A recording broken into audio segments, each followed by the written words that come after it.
네, 설마 했던 면세점 선정 비리 사실로 드러났습니다. 감사원 감사 결과 특정 업체를 억지로 탈락시키려고 부당한 평가가 이뤄졌고 일련의 과정은 청와대 지시하에 관계부처들이 일사불란하게 수행한 것으로 드러났습니다. 검찰 수사 결과에 따라서 큰 후폭풍도 예상이 됩니다. 네, 오늘 이 문제에 대해서 이야기 나눠보겠습니다. 정치부 정영빈 기자, 경제부 김종수 기자 두 분 나와 있습니다. 네, 안녕하십니까. 안녕하세요. 안녕하십니까. 네, 정인빈 기자, 이 감사원이 어제 이 관세청 면세점 선정 실태 감사 결과를 발표를 했습니다. 조작이 일어났다, 롯데를 일부러 탈락시키기 위해서 이렇게 했다. 자세히 이야기를 좀 부탁드립니다. 네, 지난 2015년에 서울 시내 면세점 사업자 선정이 두 차례 이루어졌습니다. 이 면세점 사업자 선정이 일어난 것은 15년 만에 처음이었습니다. 이 중국인 관광객이죠. 유커들의 이 방안이 폭발적으로 늘어나면서 이 면세점 수입이 굉장히 높아졌습니다. 이 때문에 면세점 사업은 황금알을 낳는 거위라고 불리면서 누가 면세점 사업자로 이 선정되느냐, 이것이 가장 큰 관심사였거든요. 그런데 2015년 7월 10일에 면세점 1차 대전이라고 불린 사업자 선정에서 한화, 그리고 HDC 신라, 하나투어가 발표가 됐습니다. 11월 14일에 이루어졌던 2차 대전에서는 20년 동안 점포를 운영했던 롯데월드 타워점, 그리고 SK 워커힐 면세점이 사업권을 박탈을 당했거든요. 당시에는 두산이 신규 사업자로 선정이 됐습니다. 당시에도 논란이 있었는데 감사원 감사 결과 당시 관세청에서 이 점수를 조작해서 롯데를 탈락시킨 사실이 드러났습니다. 네. 이 면세점 선정을 위한 여러 가지 평가 항목들이 있는데 그 평가 항목 중에서 롯데의 점수를 조작해 깎아내렸다는 것입니다. 이 결과 결국에는 정당한 평가가 이루어지지 못하면서 롯데가 탈락을 하고 하나와 두산이 대신 선정됐다는 얘기입니다. 네. 이 감사원이 밝혀낸 조작 사례는 무수하게 많았는데요. 먼저 매장 면적을 평가할 때 한화의 면적은 부풀리는 대신 순수하게 매장 면적이 더 넓었던 롯데는 오히려 낮은 점수를 받았습니다. 네. 또 중소기업 제품 판매 매장 면적 비율이 이 평가 항목에 들어가는데요. 예. 이 롯데에만 다른 기준을 적용을 해서 점수를 깎은 사실이 확인이 됐습니다. 또 이 면세점 심사가 진행되고 있을 당시에 위원들 앞에서 당시 이 관세청 차장이 이 서울 시내 면세점의 독과점 구조가 심화하고 있으니 실질적 경쟁이 일어날 수 있도록 고려해달라 이런 얘기를 했거든요. 당시 이 롯데가 이 면세점 시장 점유율 60%를 점유하고 있었기 때문에 이 얘기는 결국 롯데를 겨냥한 발언으로 이 위원들에게는 받아들여질 수밖에 없었던 것으로 확인이 됐습니다. 이 감사원은 가장 궁금한 것이 역시 왜 그렇다면 롯데에게 이런 부당한 취급을 해서 떨어지도록 했느냐, 왜 이렇게 납득 불가능한 불이익을 줬느냐 이런 부분에 대한 조사를 진행을 했는데 이 관세청 관계자들은 윗선에서 어떤 지시가 있었는지 왜 이런 불이익을 주었는지에 대해서 담당자들이 해명조차 하지 않고 입을 다물어서 확인할 수 없었다 이렇게 밝혔습니다. 이 관세청의 면세점 담당자들은 고의로 점수 항목을 없앤 부분 등에서는 인정을 했지만 실수였다 이렇게 해명을 하면서 실수였다고 해명을 하면서 구체적인 사유에 대해서는 답변을 하지 않고 있는 것으로 전해졌습니다. 결국 이 부분에 대해서는 검찰 수사를 의뢰했기 때문에 검찰이 밝혀낼 것으로 보입니다. 알겠습니다. 네. 그리고 이번 감사에서 또 밝혀진 점이 박근혜 전 대통령의 지시로 면세점 4곳이 추가로 무리하게 선정이 됐다고요. 네, 그렇습니다. 그러니까 2015년 7월과 11월 두 차례 면세점 사업자 선정이 있었는데 지난해 그러니까 바로 2016년도에도 서울 시내 면세점 4곳이 추가로 선정이 됐습니다. 원래 이 신규 사업권은 2년마다 발급하기로 돼 있었는데 사실상 2달도 채 되지 않아서 새롭게 선정이 됐다 이렇게 볼 수 있을 것 같은데요. 당시 그 배경에 박근혜 전 대통령의 지시가 있었던 것으로 감사원 감사 결과 확인이 됐습니다. 이 2015년 2차 사업자 선정 이후에 박 전 대통령이 청와대 경제수석실에 2016년에도 신규 사업권을 발급할 수 있도록 이 법령 개정을 처리하라고 지시했다고 합니다. 그래서 경제수석실이 그 지시를 받고 이를 기획재정부에 지시를 했고요. 이 기재부는 다시 관세청에 면세점 4곳 추가를 검토해달라 이렇게 요청을 했다고 합니다.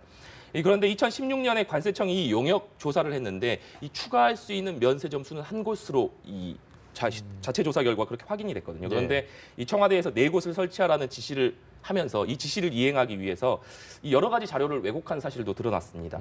이 매장당 적정 외국인 고객 수는 70만 명 또는 84만 명인데 이를 50만 명으로 적용을 하고 또 매장 면적을 줄이는 등의 여러 가지 자료를 왜곡해서 결국에는 4곳을 추가한 사실이 드러났습니다.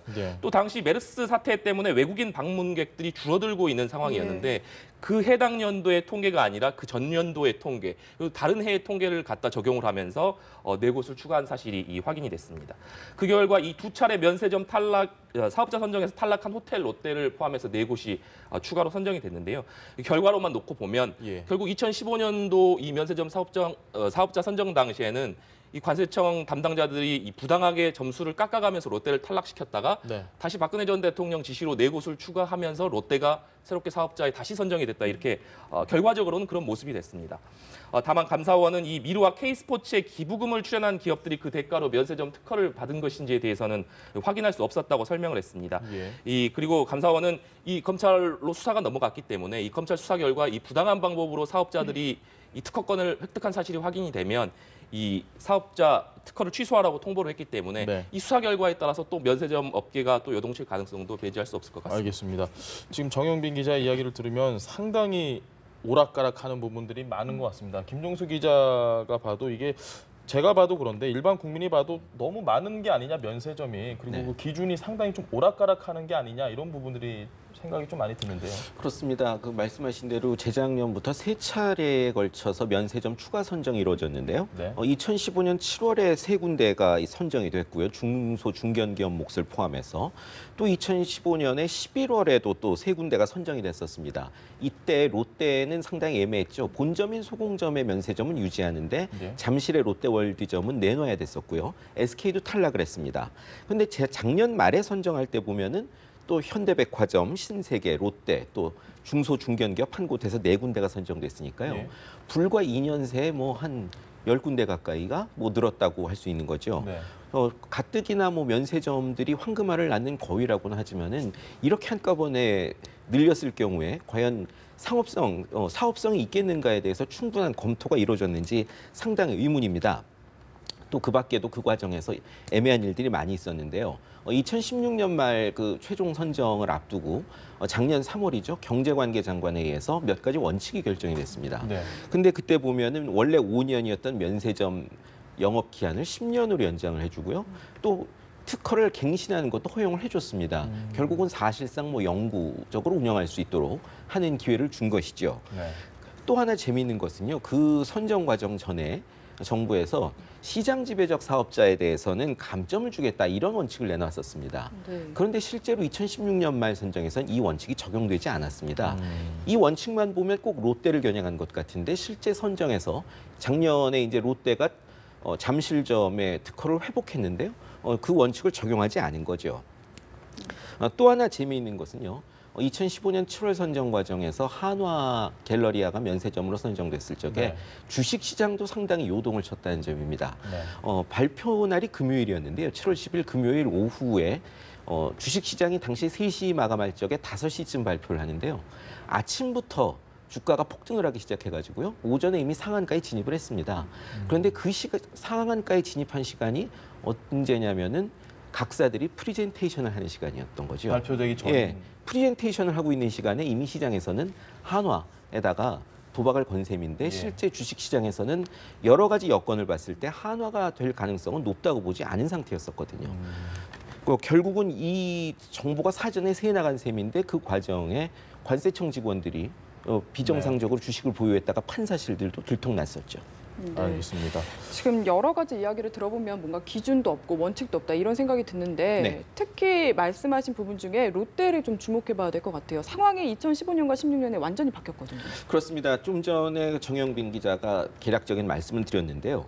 2015년 7월 당시에 이게 채점 기준을 실제 이루어진 채점을 보면은 꼭 옛날 영화나 드라마에서 예. 부잣집 학생한테 무언가를 더 점수를 주기 위해서 어거지로 점수를 막 더 주고 네. 잘한 가난한 집 학생을 깎는 그런 이상한 장면이 연상될 정도입니다. 구체적으로 보면은요. 일단 매장 면적을 평가할 적에 한화는 매장 면적의 공용 면적, 쉽게 말해서 복도라든가요. 예. 매장과 관련된 접속 면적들을 다 넣어줬는데 롯데는 빼고 평가를 한 겁니다. 또 중소기업 제품 판매 면적 같은 경우에도요. 전체 비율을 산정할 적에 롯데는 실제 매장 면적이 아닌 고객 통로나 이런 것까지 다 전체를 넣어가지고서 평가를 한 반면에 네. 한화는 순전히 매장 면적만 가지고 평가를 해준 결과가 있고요. 그런 여러 중기 제품 판매 면적뿐만 아니라 또 법규 준수 여부에서도 마찬가지였습니다. 법규 준수 여부에 두 가지 항목의 평가가 있는데요. 예. 하나는 보세구역 운영자로서 제대로 일을 했는가라는 평가가 하나가 있고 수출입 사업자로서 적당한 일을 했느냐 이런 평가가 있는데 한화가 후자 점수가 높았거든요.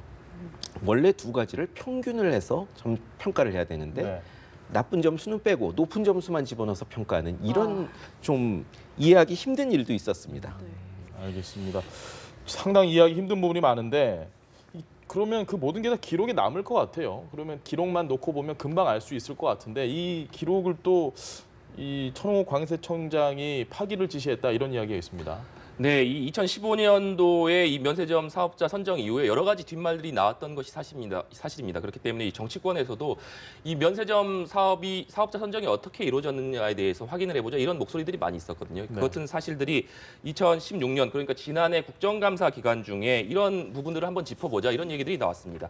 그래서 국회 기획재정위가 이 관세청에 관련 서류를 제출할 것을 요구했다고 합니다. 그런데 감사원 감사 결과에 따르면 이 관세청이 당시 면세점들의 어떤 사업 계획들을 가지고 있다가 이 국회에서 이런 요구가 오자 업체에 반환을 했다고 합니다. 왜냐하면 이 자료를 가지고 있는데 국회에 제출하지 않는다면 이게 이 국회에서의 증언 감정에 관한 법률에 따라서 고발 조치될 우려가 있기 때문에 즉각 이 서류들을 해당 업체에 반환을 했다고 합니다. 합격한 해당 업체. 네, 그리고 이 롯데가 되겠죠. 롯데를 비롯해서 탈락한 업체들의 사업 계획서 등은 모두 파기했다고 합니다. 이 때문에 이 감사원이 이번 감사에서도 이 왜 롯데가 탈락한 것인지에 대한 이 구체적인 객관적인 자료를 확보하기 위해서 이 자료를 확보하려고 했는데 이미 이 자료들이 다 파기가 된 상황이어서 이 면세점 사업자 과정이 투명하게 이루어졌는지를 확인하는 데 상당한 어려움을 겪었다고 합니다.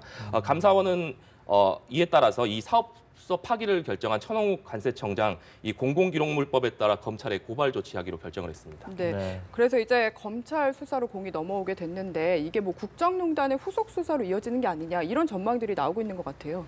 네, 말씀하신 대로 이 감사원이 이 면세점 사업자 선정 과정에 대해서 이 검찰이 수사를 의뢰를 했습니다.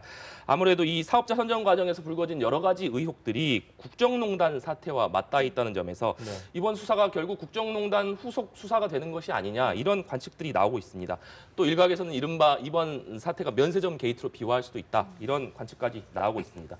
일단 이 검찰 수사는 감사원 감사 결과 밝혀내지 못했던 여러 가지 미진한 점에 대한 수사가 집중될 것으로 보이는데요. 앞서서 네. 말씀드렸던 것처럼 그렇다면 관세청 담당자들이 왜 롯데를 탈락시켰느냐 이 부분에 대한 아마 수사가 집중될 것으로 보이고요. 어떤 위법, 추가적인 어떤 위법 행위들이 있었는지 또 그 과정에서 누가 지시를 했는지 또 어디 선까지 개입이 있었는지 이런 부분에 대해서 규명하는 데 이 수사의 초점이 맞춰질 것으로 보입니다. 정현미 기자, 아까 저희가 이야기를 했던 부분 중에 이 국정농단의 또 다른 불씨가 이번에 다시 타오를 수도 있다 이런 이야기를 해주셨는데 계속 이야기 한번 해주시죠. 네. 앞서 말씀드린 대로 2016년도에 롯데가 포함된 이 추가 선정 결정 배경과 관련해서는 이미 박영수 특별검사팀 그리고 검찰 특별수사본부가 수사한 바가 있습니다. 이 검찰은 이 수사 결과를 토대로 해서 박근혜 전 대통령 그리고 신동빈 롯데그룹 회장을 뇌물 혐의로 기소를 했었습니다. 이 면세점 추가 선정 등 현안 해결을 대가로 최순실 씨의 K스포츠 재단에 롯데가 70억 원을 추가로 출연토록 했다. 해서 이 박근혜 전 대통령이 뇌물을 받았다. 이 혐의가 적시가 됐습니다. 네. 이 이전 검찰 수사가 역시 이 박근혜 전 대통령의 뇌물죄 규명에 추중했다면 후속 수사는 역시 이 최순실 씨가 이번 면세점 사업자 선정 과정에 이 개입을 했는지 네. 그리고 그 과정에서 청와대의 지시가 있었는지 집중될 가능성이 높다고 볼 수 있을 것 같습니다. 또 천홍욱 관세청장 관련해서는 이 천홍욱 관세청장이 취임 직후에 이 최순실 씨를 만난 사실이 검찰 조사 결과에 드러나면서 이 천홍욱 청장이 최 씨의 영향력으로 천거가 된 것이 아니냐 이런 의혹들이 끊임없이 제기돼 왔거든요. 그 때문에 이번 감사원 감사 결과를 계기로 해서 이 부분에 대한 검찰 수사도 이루어질 것이다 이렇게 예상해 볼 수 있을 것 같습니다. 알겠습니다. 김종수 기자, 지금 결과적으로 보면 두산과 한화가 득을 봤다라고 지금 생각이 좀 드는 부분도 있습니다. 앞으로 네네. 수사 결과에 따라서 큰 후폭풍이 좀 예상이 되는데 어떻게 보십니까? 그렇습니다. 정부가 이미 작년에 12월에 선정을 발표를 했을 때부터가 시기가 부적절했습니다. 이미 가을부터 최순실 게이트가 불거진 상황이었거든요. 발표를 강행한 것도 문제였는데 그 뒤에 정부는 문제가 불거지니까 부당하게 얻은 특허는 취소할 수 있다라고 강조를 해왔고요. 어제 감사원도 마찬가지 의견을 내놨습니다. 뭐 이렇게 된다면 가장 지금 어제 발표에서 중심이었던 롯데, 또 한화, 두산 이 세 곳이 그중에서도 가장 중심이 되지 않을까 네. 싶은데요. 이 논란의 중심에 선 세 회사 같은 경우에 모두 미르, K스포츠 재단에 출연한 기업들입니다. 네. 그뿐만이 아니죠. 지금 아까 처음에 말씀드린 대로 면세점이 지금 포화 상태거든요. 지금 상당히 어렵고 이미 한화갤러리아가 얼마 전에 제주 면세점을 반납을 했고 그 이전에 신세계는 김해공항 면세점을 반납을 했습니다. 지금도 유커들이 오지 않으면서 네. 상반기에 면세점 매출들이 반토막 난 상태거든요. 과연 이런 상태에서 과포화된 면세점들이 계속 유지될 수 있을까? 그 부분이 더 큰 걱정이 아닐까 싶습니다. 네. 네, 지금까지 알겠습니다. 정영빈, 김종수 기자와 함께 면세점 선정 비례에 관해 살펴봤습니다. 감사합니다. 고맙습니다. 네, 감사합니다. 고맙습니다.